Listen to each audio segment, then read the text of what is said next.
Que se passe-t-il dans votre corps quand vous arrêtez d'ingérer du sucre et de l'alcool pendant un mois?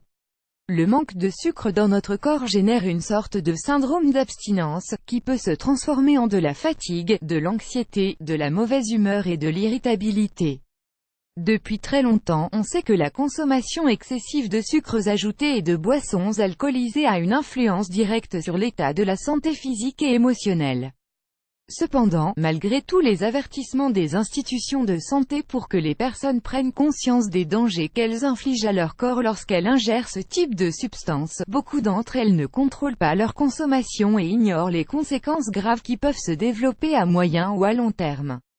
Pour démontrer une fois de plus comment une alimentation saine peut apporter des changements positifs sur la santé, la maison de production Life Hunters a réalisé une expérience appelée « Give Up Added Sugar and Alcohol ». For un monstre, un garçon abandonne le sucre ajouté et l'alcool pendant un mois, dans laquelle on voit tout ce qui se passe dans notre corps en 30 jours lorsqu'on arrête ses mauvaises habitudes. Le résultat final a été publié sur YouTube dans une vidéo de 6 minutes, qui est devenue mondialement connue grâce à sa diffusion sur les réseaux sociaux et divers moyens de communication.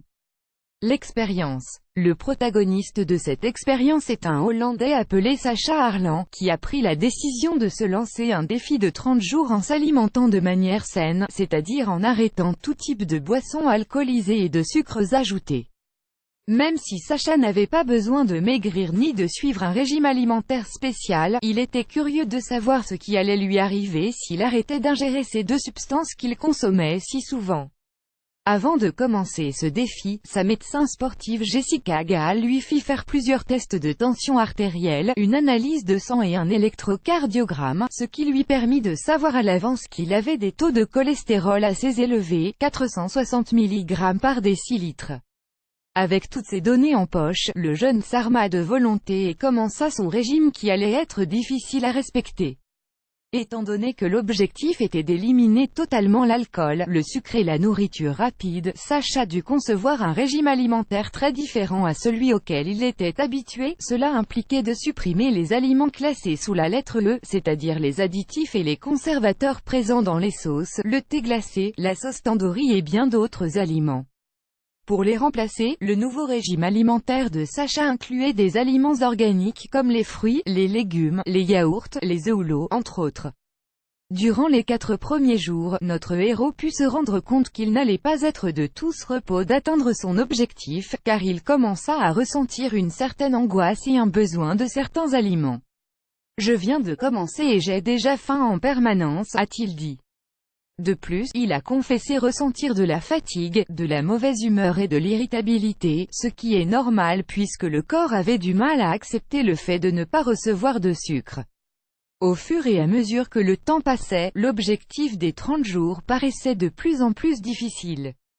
Il dut vaincre cette envie permanente de manger de la nourriture rapide, alors que ses amis en mangeaient devant lui, et il a réussi. Pendant la dernière semaine, le jour numéro 25 exactement, Sacha a affirmé que pour la première fois, il n'a plus envie de manger de sucre.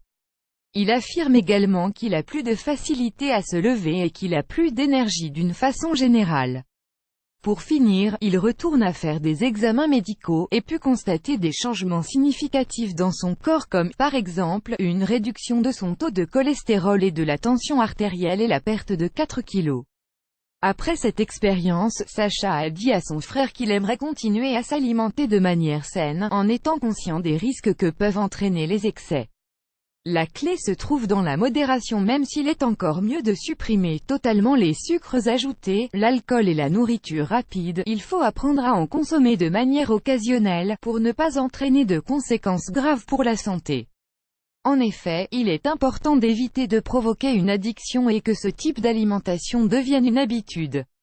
Pour profiter de tous les bienfaits d'une alimentation saine, il faut consommer les aliments suivants en grande quantité: fruits, légumes, acides gras essentiels, fibres, céréales. L'idée de cette expérience est de démontrer que l'alimentation influe sur l'état de notre corps.